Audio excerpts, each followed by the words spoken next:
Muy bien, estamos entonces con Rafael Rey, candidato a la primera vicepresidencia en la plancha de Keiko Fujimori de Fuerza 2011, y con Jaime Yoshiyama, candidato a la segunda vicepresidencia. ¿Qué tal? ¿Cómo está? Buenas noches. Jaime, buenas noches. Bueno, Rafael Rey terminó en la plancha fujimorista. Algunos vaticinaban esa posibilidad, pero otros decían que no. Ahora, la pregunta es la siguiente. Parte del problema, por un lado fue una solución, pero por otro lado fue un problema del gobierno de Alberto Fujimori, fue su relación tan dependiente con las Fuerzas Armadas. La presencia de Rafael Rey en la plancha implica una relación con las Fuerzas Armadas, porque de alguna manera salió del gobierno aprista precisamente peleado por ese tema. ¿Cómo va a manejar? ¿Qué implica la presencia en realidad de Rafael Rey en la plancha desde ese punto de vista? En primer lugar, déjame decirte que eso que decían que... Bueno, yo soy invitado como miembro de Renovación Nacional. Yo no me he incorporado propiamente al fujimorismo. Pero ahora acepto que digan, se incorporó, digamos, como has mencionado tú, al fujimorismo. Antes... No, a la plancha. No, bueno, a la plancha. ¿No? Pero ahora sí, pero ahora a esos adversarios no me importa, porque ahora sí, asumo. Pero para responder tu pregunta, no, yo no creo que hay ningún cálculo de ese tipo.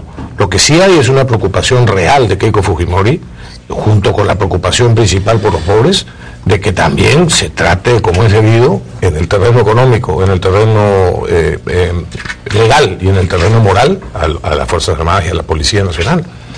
Pero una relación claramente de dependencia del Poder Civil. Yo he sido ministro de Defensa y saben cómo actúo los militares, y nos tenemos mucho aprecio mutuo, por cierto. Se los tengo yo, aprecio y agradecimiento, y por lo que me manifiestan también me lo tienen ellos.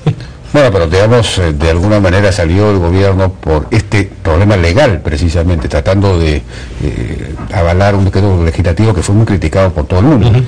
En el gobierno, en un eventual gobierno de Keiko Fujimori, ¿qué, planteamientos o reformas legales habría en relación al tema de los militares?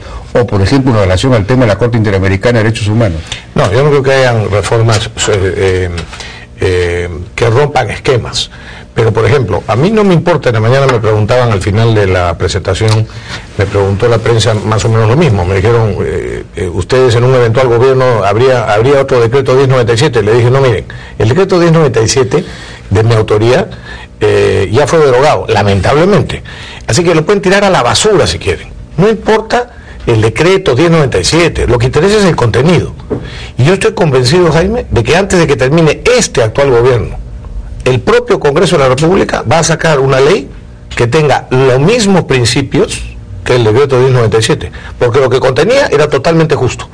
Que fue malinterpretado por algunos, vendido, entre comillas, de una manera falsa por otros, eso es otro problema. Pero muchos congresistas de distintas bancadas me han dicho personalmente que lo que sí es claro es que no se puede permitir que, por ejemplo, hayan militares acusados 9 años y estén presos, o que a alguien lo declaren inocente después de 5 años de estar preso cuando no había ninguna prueba. O sea, esos plazos extensos en los procesos judiciales no se pueden permitir con nadie, y tampoco, por supuesto, con los militares y policías. Ahora, lo que sin duda sí fue un activo en el gobierno de Fujimori fue la lucha contra la subversión, pese a que en realidad está condenado por esa razón, o por alguna razón vinculada a ese tema.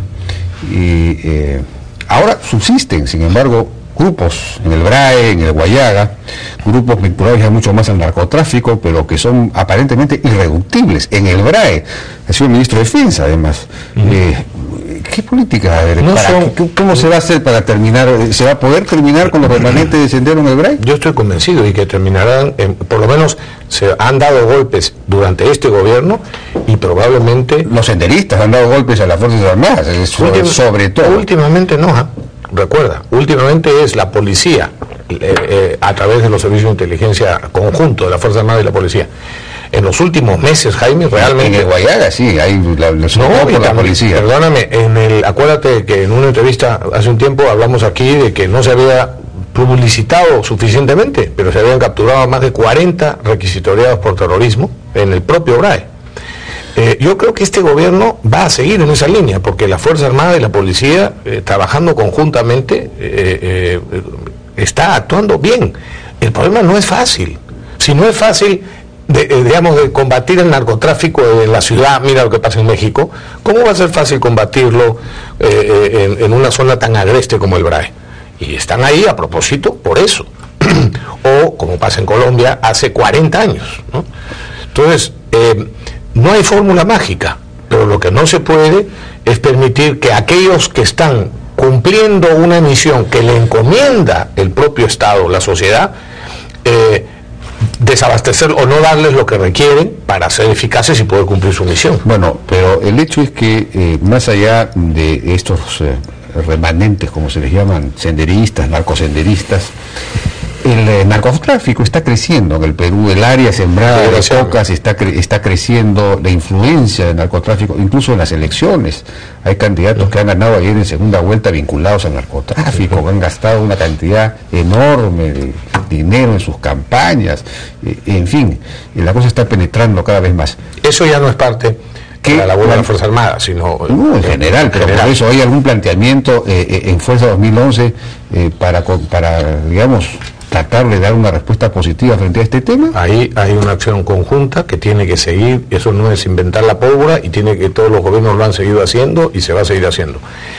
No han funcionado hasta ahora, los que van a seguir con la derrota frente al tema. No, un ratito, lo que pasa es que tú no puedes, quien prometa que soluciona el problema del narcotráfico en un año, miente. Pero y en 5, son 5 lamentablemente, y en 5, eso no es, eso es hacer demagogia. Yo no sé, pero Jaime Yoshiyama se acordará de que en los 90 se redujo el área sembrada a una tercera parte, más o menos. Bueno, entonces ahí sí hubo, ¿por qué ahí sí pudo haber un avance? Y que el segundo fujimorismo renuncia a tener avances. No, pongas, Jaime, por favor, no vas a poner palabras que yo no he dicho. No se renuncia. Y permíteme ahora decirte, tú me estabas preguntando por la Fuerza Armada y por la policía, y te he dicho que no es solamente el problema de ellos. Ya había pasado yo al narcotráfico. Ok, entonces ahora te contesto. No va a poder tener un adecuado control, por ejemplo, de las áreas de narcotráfico. No va a haber éxito en los programas de sustitución de cultivos como los hay en el Guayaga si no construimos vías de comunicación, de penetración. Porque si no, los campesinos no tienen cómo sacar los productos alternativos a los mercados. Bueno, dime, tú conoces perfectamente, porque además te convoqué al patronato para promover desde el Ministerio de la Producción el programa de siembra productiva. Bueno, hay decisión como política y como acuerdo de Fuerza 2011 y de Keiko con Keiko a la cabeza para comprometer recursos del Estado para apoyar masivamente la extensión del programa de siembra productiva que tú has mencionado antes en tu programa. Eso me parece muy bien, pero los cocales se siembran en la selva. Y ya sé, pero los que cultivan bajan de la sierra. Eso sí es cierto. Entonces, y lo que interesa es que se queden en su sitio y que tengan cómo vivir y no tengan que recurrir al narcotráfico, a los sembrados ilegales. Tú sabes que uno de los éxitos del programa de siembra productiva es que soluciona varias cosas en conjunto. La migración, porque tienen que trabajar su tierra y porque les es productiva. La deserción escolar, porque los niños se quedan ahí. La dedicación de los padres de familia a aprender las otras cosas, además de los cultivos que les enseñan, como la producción de yogur, de quesos, etcétera. De manera que hay que apoyar los programas que ya existen y que son exitosos. Unos son el tipo en el Guayaga que se hace, pero en las zonas donde no hay vías de comunicación. Bueno, quería preguntarle a Jaime Yoshiyama, candidato a la segunda vicepresidencia. Hoy día en su discurso mencionó que estuvo en el gobierno de Alberto Fujimori hasta el año 96 y salió por fue el calificativo, fuertes discrepancias o algo así con Vladimiro Montesinos. En realidad fue una especie de conspiración que yo recuerdo de Montesinos para sacarlo a Jaime Yoshiyama, y una conspiración en la que tuvo como socio a Alberto Fujimori. Entonces, la pregunta es, ¿cómo así se ha reconciliado con Alberto Fujimori? Bueno, Jaime, en primer lugar, muchísimas gracias por invitarme a tu programa. Vengo después de muchos años alegre de participar en esta plancha presidencial de Keiko Fujimori. estamos recontra optimistas. Y para contestar a tu pregunta, digamos que septiembre de 1996 el presidente me llamó y me explicó de que era conveniente para los dos que yo debería dejar el ministerio que ocupaba en ese momento. Yo, por supuesto, presenté mi renuncia, me fui. Yo no sabía que había habido una conspiración del señor Montesinos, exactamente no lo sabía en ese momento, pero después uno se va enterando poco a poco y realmente fue así. Son cosas que han sucedido y yo prefiero ni siquiera hablar de ese tema. Lo que sí podría decirte es que 6 meses antes de este hecho, prácticamente nuestra relación con Montesinos era muy, pero muy mala, por enormes discrepancias en el manejo de la conducción del gobierno, etcétera, ¿no? Pero específicamente yo no te podría decir exactamente cuál fue el detonante, ¿no? Pero eso es. Ahora, con relación a tu otra pregunta, yo nunca he tenido ningún problema con el presidente Fujimori en el sentido que tú mencionas, porque en el fondo los presidentes tienen todo el derecho de decir a un ministro, por favor, ayúdeme en esto, o si no, en un momento dado pueden decidir decir, bueno, hasta acá llegamos.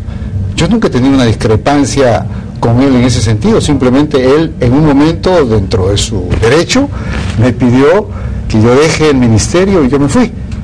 Y la verdad es que nunca más pensé volver al Estado, hasta ahora, ¿no? Hasta ahora.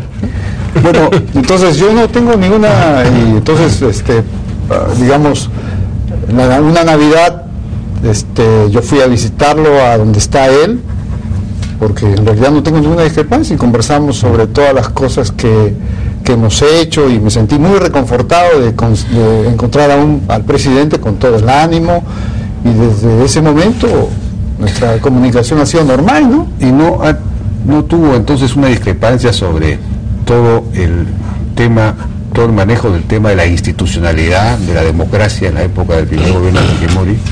Ve que dicen que el fujimorismo no ha hecho todavía una verdadera autocrítica de ese tema, ¿no? Déjame aunque no pertenezca al fujimorismo, déjame decirte, Keiko Fujimori ha dicho... Viene a salvar a Jaime Yoshihama. No. Nosotros somos un equipo. Yo digo que soy equipo. Pero déjame decir una cosa que quizás suena como más imparcial. Keiko Fujimori, que es la que dirige Fuerza 2000, es la presidenta del partido y es la que decide, toma las decisiones en la campaña y por supuesto en lo que es su gobierno, ha dicho, incluso en el CADE y en otras entrevistas ha hecho autocríticas. Nadie duda de que se cometieron errores en el gobierno de Fujimori, pero lo que sí creo es que es importante mirar hacia adelante, y nadie puede tampoco dejar de reconocer que, como recordó el propio Jaime esta mañana en su intervención, se construyó la Constitución que está vigente en el Perú, que efectivamente sienta las bases jurídicas para la transformación económica por un lado, y en esa Constitución se dan pasos en la institucionalidad democrática muy importantes: Consejo Nacional de la Magistratura, ayúdame, de Defensoría del Pueblo. Bueno, yo también quiero decir que me siento enormemente orgulloso que en esos años de los 90 hemos creado una serie de organismos que son muy fuertes. Por ejemplo, hemos creado la verdadera SUNAT, hemos creado COFOPRI, INDECOPI, OCINER, OCIPTEL y todas esas instituciones reguladoras que hacen que la economía de mercado funcione. O sea que, y también hemos solucionado el problema de los déficits de todas las empresas públicas. No olvidemos que el país tenía una enorme inflación porque las empresas públicas perdían cualquier cantidad de dinero, y todo eso ha sido solucionado. O sea, Jaime, tú no me podrás decir, pero durante los 90 hubo una fuerte importancia hacia la institucionalidad a través de todos estos organismos, que son los que hoy día, la propia Superintendencia de Banca, las FPs, las AFPs fueron creación del grupo humano al que yo tuve el honor de pertenecer. O sea que cuando uno habla de institucionalidad, me parece que hay que calificar y darle el mérito que se merece el grupo de gente que trabajó en los 90, ¿no? Claro, toda la institucionalidad vinculada, digamos, a la economía de mercado, sin duda el Estado se modernizó en ese terreno, claro, y se creó, pero al mismo tiempo se intervino el Poder Judicial, se intervino el propio Jurado Nacional de Elecciones en la segunda reelección, en fin, se intervino la prensa. Bueno, en fin, no vamos a recordar todo lo que se hizo, hasta el Tribunal Constitucional se despidió el propio Congreso, pero Jaime, está claro entonces digamos que eso se ha roto. Hay una ruptura muy clara con ese pasado. La ha puesto la propia Keiko. No, Jaime, tú creo que te estás refiriendo básicamente al golpe de Estado del 5 de abril. No, yo creo que, ¿cómo se llama? Keiko ha dicho innumerables veces lo ha dicho. Ella jamás haría una cosa así, porque las circunstancias han cambiado totalmente. En los 90 estábamos en principio en un país inviable. Hoy día gozamos de una situación democrática, el país está creciendo, hay enormes recursos, el Producto Bruto Interno con relación a hoy día ha crecido 3 veces, el Estado tiene más dinero. Ahora nuestra prioridad y el programa de Fuerza 2011 es ayudar a los más pobres del Perú, que es lo que ha dicho Keiko Fujimori. Keiko Fujimori ha dicho, ¿cómo puede ser que en el Perú de hoy la parte de las ciudades se nota un crecimiento, nuevos supermercados, nuevos shopping centers, etcétera, mientras que hay 11 millones de peruanos que están todavía en pobreza? O sea, el programa fundamental de Keiko Fujimori es que para que la economía funcione necesitamos que esos 11 millones por justicia social tengan un mejor nivel de vida. Bueno, tenemos que ir, me están pidiendo una pausa, regresamos.